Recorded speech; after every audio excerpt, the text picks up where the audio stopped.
So today we are going to cover the geography and environment related current affairs from 10th January from The Hindu and the Business Line.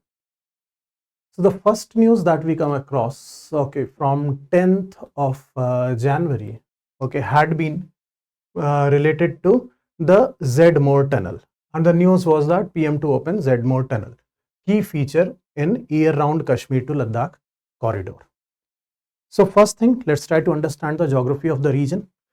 So overall, if we check this map over here, what are the different parts? I have Great Himalayas over here.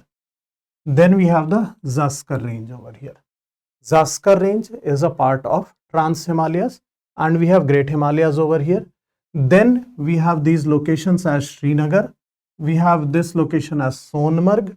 Then we have Kargil, and in between that here we have Dras. So about the Z-More tunnel. So Z-More tunnel, first of all, is between Srinagar and Sonmarg.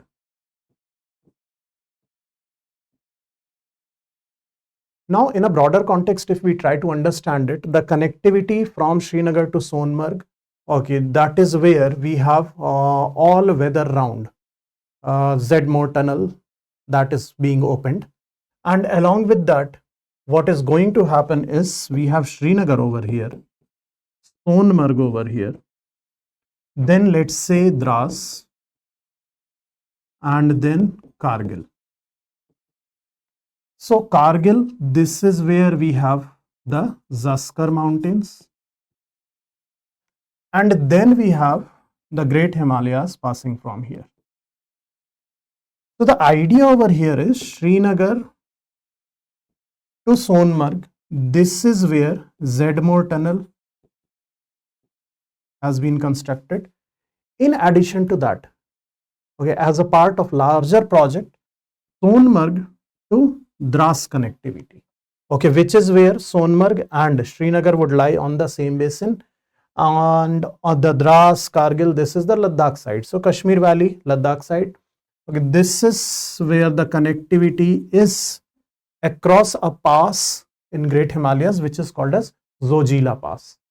And this is where again one more tunnel is being constructed, which is Zojila Pass or Zojila Tunnel.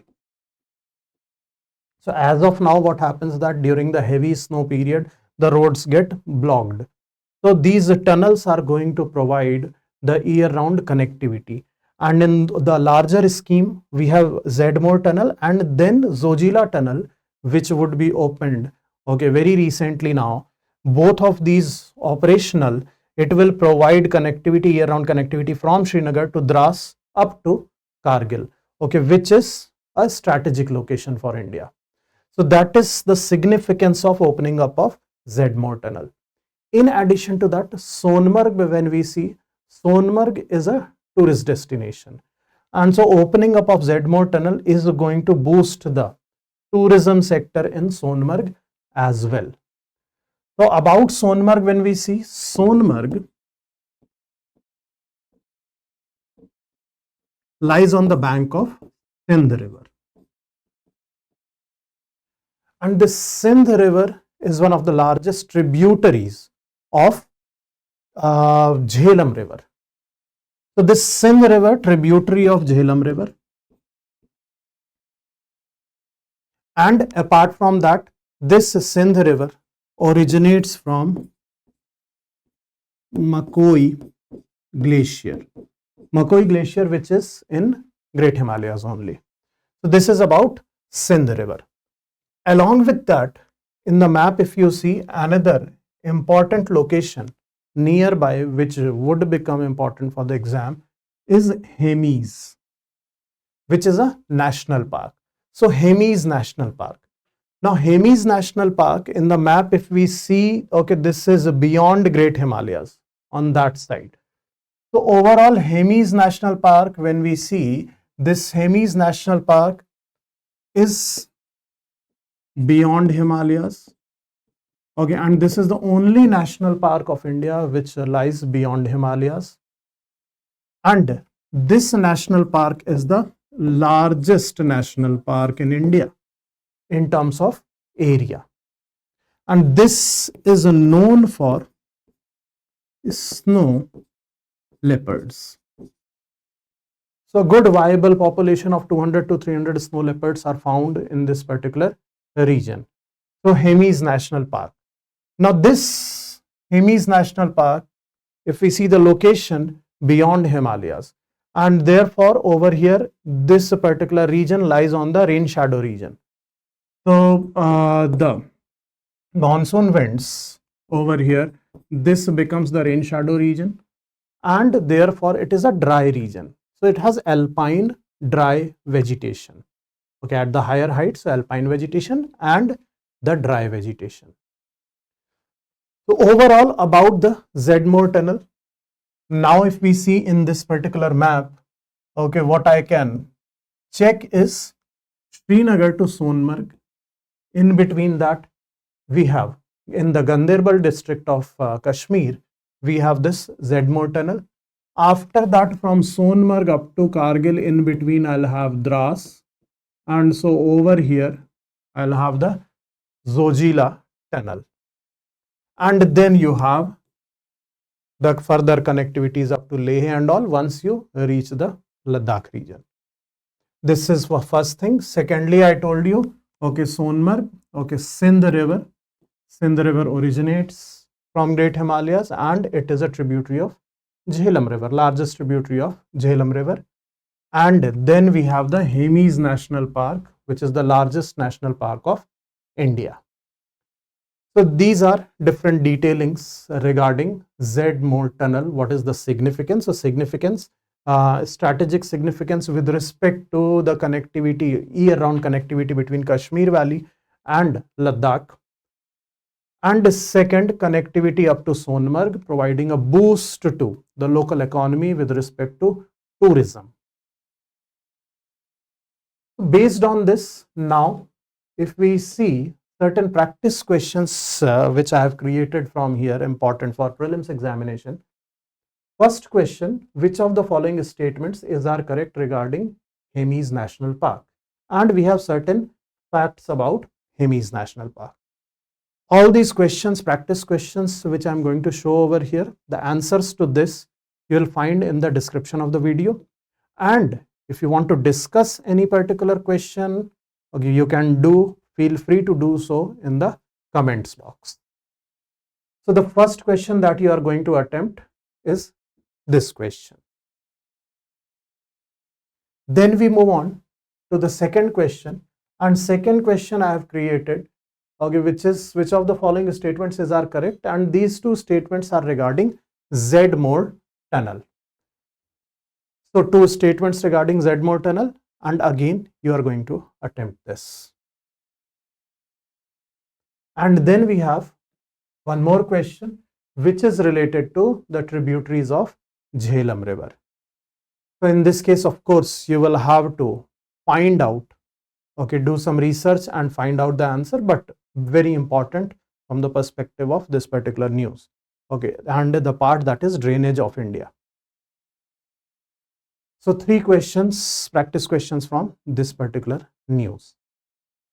After that, the next news which was covered, okay, in the Hindu, okay, has been on 9th January also the news came, on 10th January also the news came, which is regarding the wildfire in California region. So wildfire in California region right now, let's see, first of all, let's try to understand the geographical aspect of these wildfires. So first thing, what we see is the locational aspect of where we are talking about. So right now we are talking about the region, okay, which is California region. So this is the region we are dealing with, okay, where there is the forest fires that is going on. Now overall physiography of this region, if you see, so first thing, this particular region, to the east of it, okay, lies the Great Basin. Here you can see the Great Basin, okay, which is a elevated region, and you have the Rockies over here. So we have Rockies, Great Basin, and then to the west of it we have California. Okay, nearby, okay, we have the desert region, okay, Mojave Desert over here. The Mojave Desert lies over here. This is the physiographical aspect of the region concerned. Now talking about what UPSC can focus upon, what we have to do with this particular news. So overall, when we talk about the forest fires or wildfires in California region, okay, it is very common. Almost every year it is going to face this situation, but this time, okay, it has increased a lot. So the forest fires or wildfires, forest fire or wildfire in California, if we see, okay, what are the basic factors related to this wildfire? So first thing, okay, that is the climate. We are going to discuss these one by one. Climate of the region. Apart from the climate of the region, the wind system of the region, the vegetation of the region, and the topography.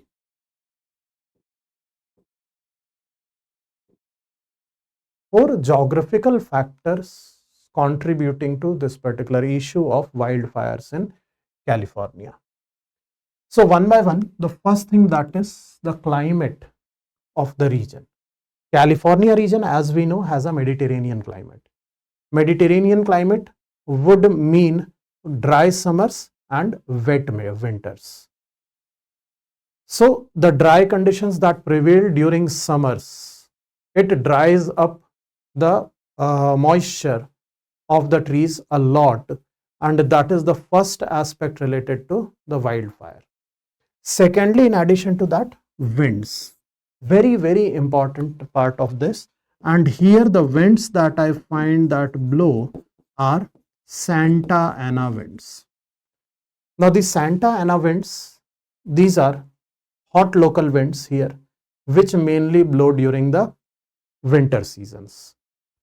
And these Santa Ana winds, they effectively originate from Great Basin, which in winters is at a high pressure, and from there the coastal area, which is at low pressure, they blow from here to here. So they blow from Great Basin towards the coastal California. Now what is going to happen in this case would be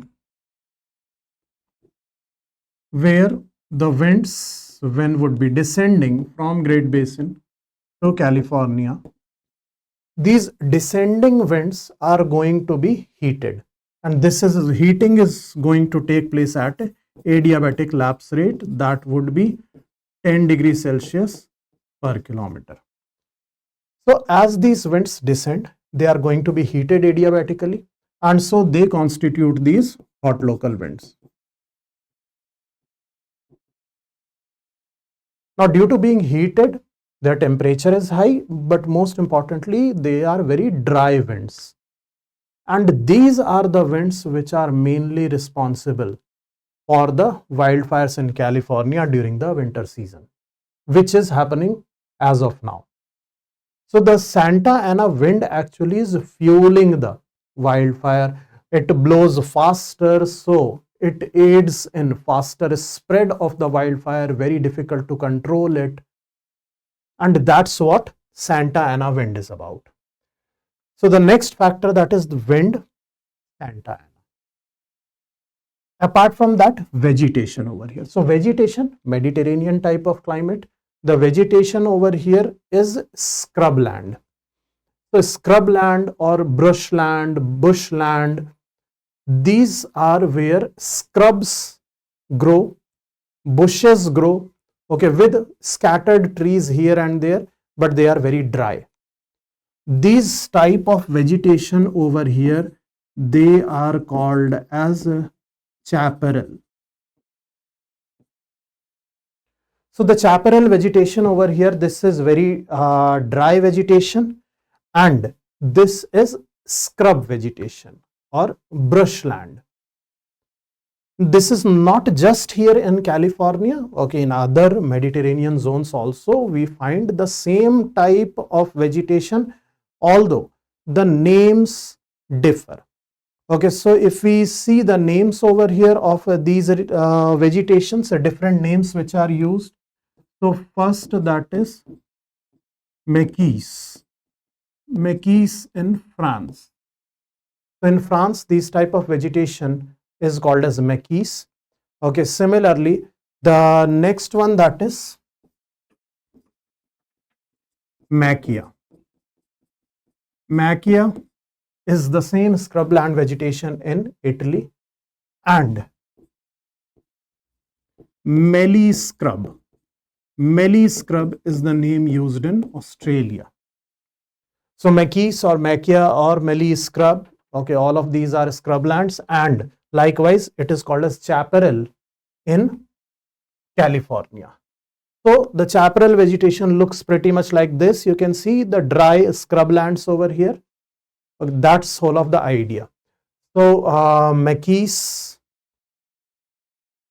or chaparral over here in California, this becomes another factor, that is dry vegetation is over here, okay, and it catches fire very easily, fire spreads very easily. And last one, that is topography. So topography over here in this region of California, okay, there would be a number of canyons, valleys which are found. In fact, this is nearby, this only is the region where we have Grand Canyon. So Colorado Plateau is nearby, we have canyons, valleys. Now these canyons, valleys, what they are going to do is they produce something called as chimney effect. Chimney effect. Now what is this chimney effect? Pretty much like chimney has a narrow escape for the gases. Okay, similar to that, narrow canyons, okay, the wildfires when occur, the air rises very fast through them because it is a narrow escape. And if the air rises very fast through them, the valley is going to suck the air very fast. And so over here, when the air is rising very fast, the air is sucked in from here, from the surrounding areas, okay, which fuel the fire from below. And so the fire, okay, spreads very rapidly, okay, fire catches up very easily, and this is what we call as chimney effect. So majorly we have climate, which is Mediterranean type of climate, Santa Ana vents, the vegetation which is chaparral vegetation, the other names maquis, macchia, mealy scrubs in other regions. This is characteristic vegetation of Mediterranean type of climate, and the topography where the canyons and valleys produce this chimney effect. Plus, along with that, one additional one which is not properly geography, but yes, we are going to include it, is fuel accumulation. So fuel accumulation over here, in this case, is where, okay, the region, it is very common, wildfires are very common in this particular region, and so every now and then they are going to exhaust the fire. When the fire is exhausted, the lower parts of the trees, the stalk, dead stalk, okay, remains there only, and so whole of the area has a spread of this dead wood stalk, which would become a fuel for the next wildfire. So it's not just the live trees which are catching fire, but there is a lot of dead wood stalk which acts as a fuel, which fuels the next wildfire, and that is what is the aspect over here. But naturally, if you see, this is Mediterranean type of climate. Okay, when we talk about these scrublands, chaparral or so, they are adapted to these wildfires. There are adaptations over here because this is a natural process also. So here, in fact, in these type of scrublands, the plants are adapted to wildfires and in fact dependent on wildfire for their generation. There are a lot of plants, the seeds of which germinate only in response to heat or smoke of the fire. That is one interesting fact over here. Okay, one example if you see of chaparral tree can be scrub oak. So these type of vegetation adapted to wildfire, it's a natural process. In fact, they need it for their regeneration itself. So that is now the idea of the wildfire which is as of now going on in California region, the geographical aspects of that. The next news we are going to follow, okay, or before that we have some practice questions. So again, if you see this fourth question which I have, which of the following local winds are downslope winds? Here of course Santa Ana I have used, but along with that Zonda, Sirocco and Harmattan also I have used, which we all have a basic idea from our climatology aspect. All of these are local winds. So we are asking which are downslope winds, which are moving downslope.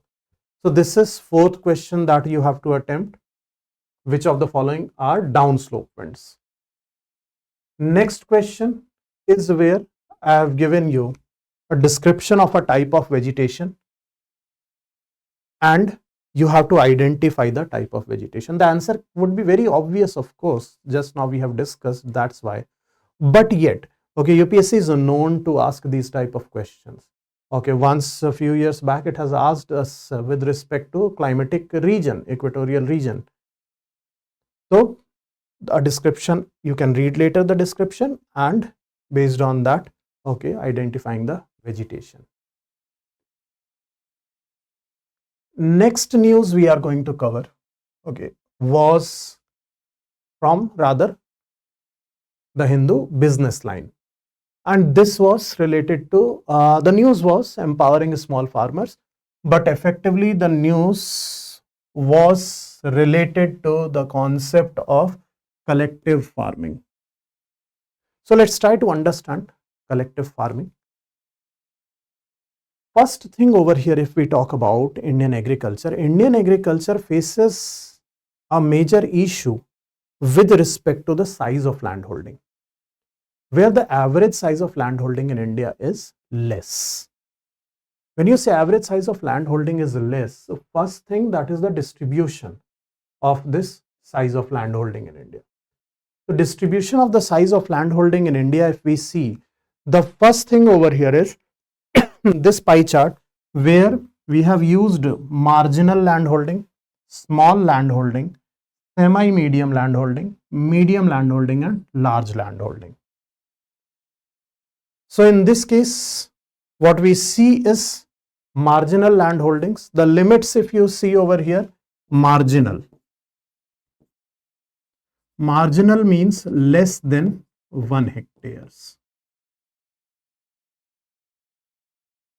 And this particular type of land holding almost constitutes 68.5% of the total land holdings. These are pure facts, okay, but I'll tell you how to use it. First, that is marginal land holding, 68.5. Then we come to the small land holdings. Small land holding is defined as something between 1 to 2 hectares. That is called as a small land holding, and this roughly constitutes 17.5%. First thing, this is what basically we use in writing the mains answer, where whenever we are writing about the land holding aspect, we write it collectively. If you see over here, okay, almost 86% it constitutes combinedly. So that is how we mention it in our answers. That is in India, this marginal and small land holding constitute almost 86% of the land holdings. So small land holding 17.5%. Then we have the semi-medium. Semi-medium land holding. Semi-medium land holding now we define as 2 to 4 hectares. Then we have medium land holding. medium land holding is 4 to 10, and then we have large land holding.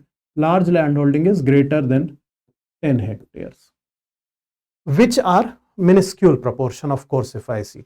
Okay, like semi-medium, 9.5% is there. Then we have medium, which is around 3.8%, and the large land holding around 0.7. So this is the distribution with respect to different categories of land holdings in India. The marginal, small, semi-medium, medium, large. Now, along with that, other facts if I talk about regarding land holding, so average size of land holding. Average size of land holding in India is roughly 1.08 hectares. 1.08 hectares. And this is 2015-16 data, which is the latest data that we have. So this data has been provided by Department of Agriculture and Farmers Welfare, and according to them the average size of land holding, latest data is 1.08 hectares, which in fact, interestingly, if I see, was 1.15 hectares in 2010-11. So 2010-11 it was 1.15 hectares. Prior to that, it was further higher. So why the number is decreasing? The main reason for reduction in the average size of land holding is fragmentation. Generation to generation, when the land is inherited, it is fragmented among the siblings. And so the size of land holding goes on reducing. The average size of land holding goes on reducing. Now, if I compare this case of India with few other countries, I'll show you two extremes. Okay, one for USA. USA mein this value is 180 hectares. On the other hand, China, if we talk about China mein, okay, this value is around 0.6 hectares. Which means, with respect to India, if I see, of course, India, in the case of India, now the average size of land holding is more than that of China. Okay, but of course, very less than, okay, what that would be of USA. What are the reasons basically? So first thing, how do you calculate the average size of land holding? Average size of land holding, this is not based on how many people are there. Okay, it's not something with respect to population, straightforward. Okay, but total arable land divided by total number of land holdings. So if you have 100 hectares and if you have 50 land holdings over here, so 50 land holdings are there, which means every land holding will be of 2 hectares. But in the same case, if you have 100 hectares and you have only 10 land holdings over here, which means every land holding is 10 hectare now. So basically, of course, it depends on total arable land, no doubt in that, but along with that, it depends on total number of land holding. So now if I analyze, first thing, that is with respect to US, why the average size of land holding is so high? Because the total arable land over there is very large. Along with that, due to mechanization, more technological advancement in agriculture, commercial farming is done over there, over very, very large areas. When you are doing cultivation over large areas, obviously the number of land holdings in one given area would be less. Overall area would be higher, but the total number of land holdings would be less. On the other extreme, if you talk about China, so in China, redistribution of land. Now, when the redistribution of land would be taking place, what would happen? All the land would be taken by the government and then redistributed amongst landless laborers and all, which means you are dividing it amongst 100 people. Let's say this 100 hectares of land, 100 people, everyone gets 1 hectare of land. Automatically the size of landholding, average size of landholding reduces. So when there is more equitable distribution of land, wherever there is more equitable distribution of land amongst the agricultural laborers, farmers, okay, then the average size of landholding reduces. That's one of the factor with respect to China. And then of course in case of India, so India ke case mein, if we talk about the size of landholding, why the size of landholding is less in case of India? So what can be the factors? Size of landholding to be less in India. The first reason would be fragmentation. Fragmentation, where I told you generation to generation fragmentation happens. Apart from that, land ceiling. So Indian government enacted Land Ceiling Act, and the argument would be similar to what I was just talking about in China. Land Ceiling Act, you restrict the upper limit with respect to the land ownership. So whatever was the land over the top of that limit, that was taken by the government and redistributed. So that's another aspect. Then agricultural practices. Agricultural practices where in India mainly, okay, it is labor intensive farming. So labor intensive farming hai, and that not heavily mechanized, and that's why the size of landholding tend to be smaller. When it is manually done, you will not be able to manage one very large farm unless and until it is mechanized, which is not the case in India. So that's why the size of landholdings are less in India. Okay, apart from that, the economic factors, I can see economic factors ke case mein,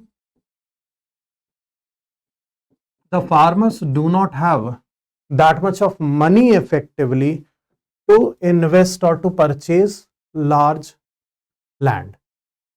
And that is overall what we see with respect to the size of landholding. Ki size of landholding in India is less, okay, although more than that of China, but this comparison we have already tackled with.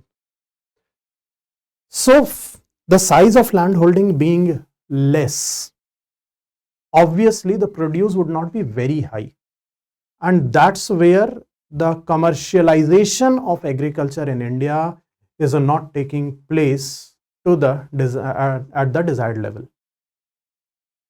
So over here, the idea that has been proposed, the concept that of collective farming. So when we talk about the collective farming, what precisely is collective farming? What are the different components of collective farming? That is what we have to know. So first concept what is done is, because the main challenge is with respect to the size of landholding. Okay, I have 0.5 hectare of land, someone else has 0.75 hectare of land. What am I going to produce from that? So what is done is, in one particular area, okay, with all the neighboring fields, farmers come together and pool their land. So suppose I have 0.5 hectare of land, okay, other 9 people have 0.5 hectare of land. We all will come together and we will pool our land together to create one large field. So 0.5 hectares of land, 10 people pool it, it becomes large 5 hectare field now. And now we all would be cultivating 5 hectares together collectively. That's why it is called as collective farming. So first thing that is done is land pooling. Now remember, in land pooling, I am going to retain the ownership. I am not going to give up the ownership. I am not selling my land. I am just pooling it in for cultivation purpose. So ownership is retained over here. So first thing, land pooling is done. Okay, once land pooling is done, after that, what we are going to do is we are going to need some capital to work on this large field. I'm going to need machines and all, because now it is a large field. Okay, so in that case, the second element comes into picture, that is the collaboration with social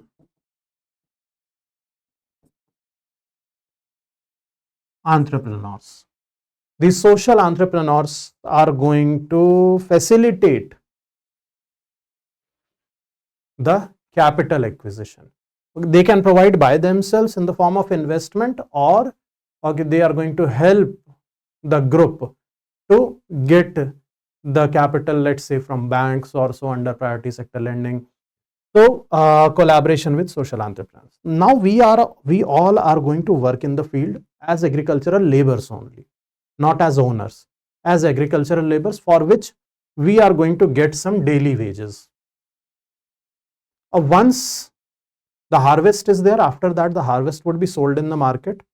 Whatever money we get from the market, first thing we are going to deduce all the costings from that, and whatever is the net profit from that selling in the market, that we are going to share amongst ourselves, not equally but based on the proportion of land we have pooled. Just say if I have pooled in 1 hectare of land, someone else 0.5 hectare of land, so very obviously I should get proportionate share, okay, higher proportionate share in the benefits. Okay, so the money that I'm going to get, that will have two components. First would be the daily wages for working in the field, which would be same for everyone. And secondly, the surplus which we are going to get from the profit. So share from in the profit, that is going to be proportional to the land area that I have pooled in. So over here, income, when we talk about, income would be in two forms. First, that is daily wages, and second is profit sharing. Profit sharing. Daily wages would be same or uniform, whereas profit sharing would be proportional to land area pooled. So these are the two streams of income. With this, the other aspect, other element of collective farming is natural farming.